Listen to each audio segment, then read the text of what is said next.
তো গতকালকেই ২০২৪ রাজ্য বাজেটে একটি নতুন প্রকল্পের ঘোষণা করা হয়েছে, যে প্রকল্পের নাম হলো কর্মশ্রী প্রকল্প।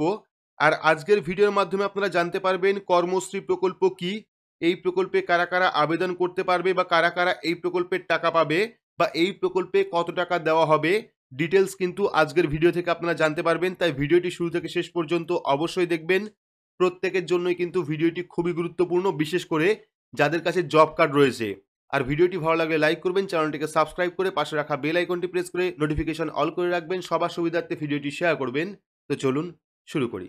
তো এখানে আপনারা দেখতে পাচ্ছেন কেন্দ্রের ১০০ দিনের পাল্টা রাজ্যের ৫০, রাজ্য বাজেটে কর্মশ্রী প্রকল্পের ঘোষণা, কাজ মিলবে জব কার্ড থাকলেই। দেখতে পাচ্ছেন কেন্দ্রের ১০০ দিনের কাজের পাল্টা কর্মশ্রী প্রকল্পের কথা ঘোষণা করা হলো রাজ্য বাজেটে।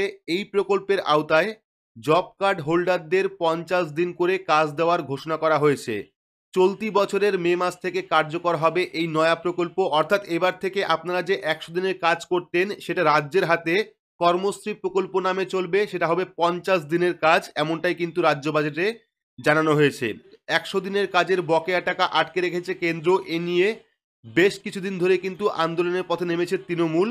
গত ২ অক্টোবর গান্ধী জয়ন্তীতে সাংসদদের নিয়ে রাজধানী দিল্লিতে গিয়ে বকেয়ার দাবি জানিয়েছিলেন তৃণমূলের সর্বভারতীয় সাধারণ সম্পাদক অভিষেক বন্দ্যোপাধ্যায়। মুখ্যমন্ত্রী মমতা বন্দ্যোপাধ্যায় একাধিকবার এই দাবিতে সরব হয়েছেন, কর্মসূচি নিয়েছেন, তবুও বকেয়া টাকা আসেনি দিল্লি থেকে। এই প্রেক্ষিতে এবার বাজেটে রাজ্যের নিজস্ব কর্মশ্রী প্রকল্পের কথা ঘোষণা করা হলো। নতুন ঘোষিত এই প্রকল্পে বছরে ৫০ দিন কাজের নিশ্চয়তা থাকবে, অর্থাৎ ১ বছরে ৫০ দিন আপনারা কাজ করতে পারবেন কর্মশ্রী প্রকল্পের মাধ্যমে। আগামী মে মাস থেকে কিন্তু কার্যকর হবে এই কর্মশ্রী প্রকল্প, অর্থাৎ মে মাস থেকেই কিন্তু এই কর্মশ্রী প্রকল্প শুরু হবে। শর্ত একটাই, শর্তটা হলো জব কার্ড থাকতে হবে, অর্থাৎ একটাই শর্ত রয়েছে, জব কার্ড কিন্তু অবশ্যই থাকতে হবে, অর্থাৎ যাদের কাছে জব কার্ড রয়েছে তারাই কিন্তু এই কর্মশ্রী প্রকল্পের আওতায় আসবে। পাশাপাশি রাজ্য সরকারের তরফ থেকে জানানো হয়েছে ১০০ দিনের কাজের যে ৩৭০০ কোটি টাকা মানুষের প্রাপ্য বকেয়া রয়েছে তা কিন্তু মিটিয়ে দেবে রাজ্য সরকার। আগামী ২১শে ফেব্রুয়ারির মধ্যে সেই টাকা মিটিয়ে দেওয়া হবে, এমনটাই কিন্তু জানিয়েছিলেন মুখ্যমন্ত্রী মমতা বন্দ্যোপাধ্যায়। অর্থাৎ আপনারা যে আগের ১০০ দিনের কাজ করেছেন, জব কার্ডের কাজ করেছেন, যে টাকা আপনার বকেয়া রয়েছে টোটালে হলো ৩৭০০ কোটি টাকা বকেয়া রয়েছে, সেই ৩৭০০ কোটি টাকা কিন্তু রাজ্য সরকার মিটিয়ে দেবে, এমনটাই কিন্তু জানিয়েছেন। আগামী ২১শে ফেব্রুয়ারি থেকে প্রত্যেকের অ্যাকাউন্টে কিন্তু জব কার্ডের বকেয়া টাকা ঢুকবে, এমনটাই কিন্তু জানানো হয়েছে।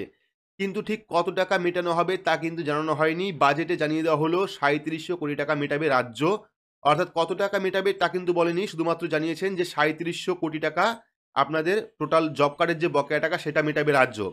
তো আশা করছি বুঝতেই পেরেছেন, কেন্দ্রের ১০০ দিনের পাল্টা রাজ্যের ৫০ দিনের জব কার্ডের কাজ করা হবে এবার থেকে, যে প্রকল্পের নাম দেওয়া হয়েছে কর্মশ্রী প্রকল্প। যাদের জব কার্ড রয়েছে তারাই কিন্তু এই প্রকল্পের আওতায় আসবেন, অর্থাৎ এই প্রকল্পে কাজ পাবেন। এবং যে টাকা দেওয়া হবে, অর্থাৎ জব কার্ডে যেরকম টাকা দেওয়া হবে ঠিক একই রকম টাকা দেওয়া হবে কিনা এই নিয়ে কিন্তু কিছু জানায়নি।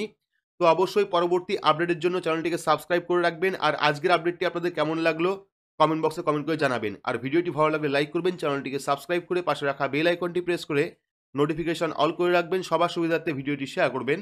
তো আজকের মতো এইটুকুই, ধন্যবাদ।